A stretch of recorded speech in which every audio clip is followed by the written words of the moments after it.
Hello everyone, welcome to the series of Geographia Day 2 where we will cover the geological formation of India, India की story Pangaea से लेकर हिमालयाज तक. Let's start.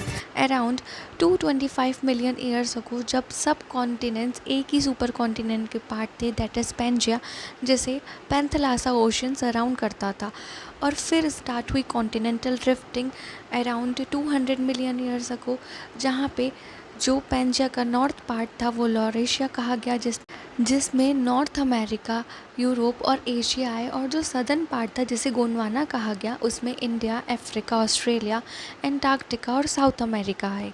India तब गोंडवाना का part था और फिर around 160 million years ago continents again drifted. India got separated from Gondwana and then it started moving towards north to collide with the Eurasian plate. और जब यही सब चल रहा था तो इंडियन प्लेट में काफ़ी सारे चेंजेस हो रहे थे. अराउंड प्री कैम्ब्रियन जो आर्कियन बेसमेंट था ना वो डेवलप होना स्टार्ट हुआ जिसे हम सबसे पुराने रॉक्स कहते हैं आर्नीसस और सिस्ट जिनका बेसमेंट काफ़ी ज़्यादा कॉम्प्लेक्स है और ये पेनिनसुलर इंडिया में पाए जाते हैं.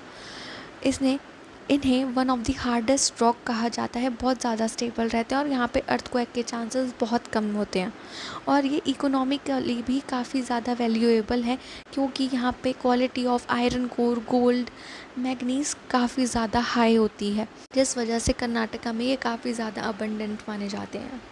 और इसी दौरान धारवाड़ रॉक सिस्टम भी डेवलप होना स्टार्ट हुआ जो कि ईस्टर्न पार्ट्स ऑफ झारखंड में देखा जाता है, कर्नाटका के भी कुछ पार्ट्स में देखा जाता है और ये भी इकोनॉमिकली काफ़ी ज़्यादा इम्पॉर्टेंट रॉक्स हैं. और फिर जब मेसोजोइक एरा में यानी 250-200 million years ago Pangaea break हुआ लॉरेशिया और गोंडवाना में और इंडिया तब गोंडवाना लैंड का पार्ट था तो वहाँ पे बिटुमिनस कोल का फॉर्मेशन स्टार्ट हुआ. फिर कॉन्टिनेंट्स ड्रिफ्ट होते गए, प्लेट मूवमेंट्स होते गए. India finally separated from Gondwana land around 160 million years ago and started moving towards north. और जब वो नॉर्थ की तरफ मूव कर रहा था तो काफ़ी ज़्यादा वॉल्केनिक इरप्शंस होने लगे बहुत ज़्यादा एक्टिवली जिस वजह से रीयूनियन हॉटस्पॉट का भी फॉर्मेशन हुआ.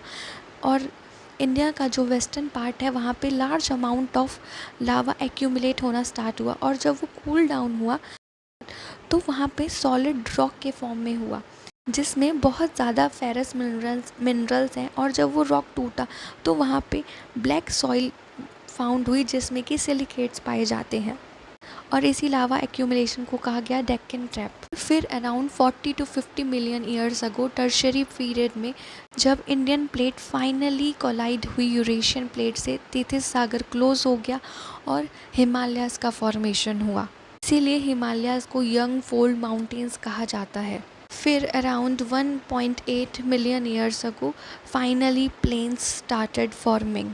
तो दोस्तों पैंजिया से पार्टीशन, आर्कियन बेसमेंट से सेडिमेंट, डेक्कन वॉल्केनो ब्लास्ट से सॉइल और हिमालयाज़ अपलिफ्टमेंट तक ये है हमारे भारत की कहानी. Hope you like this video. Stay tuned for the next part and don't forget to like, share and subscribe to my YouTube channel.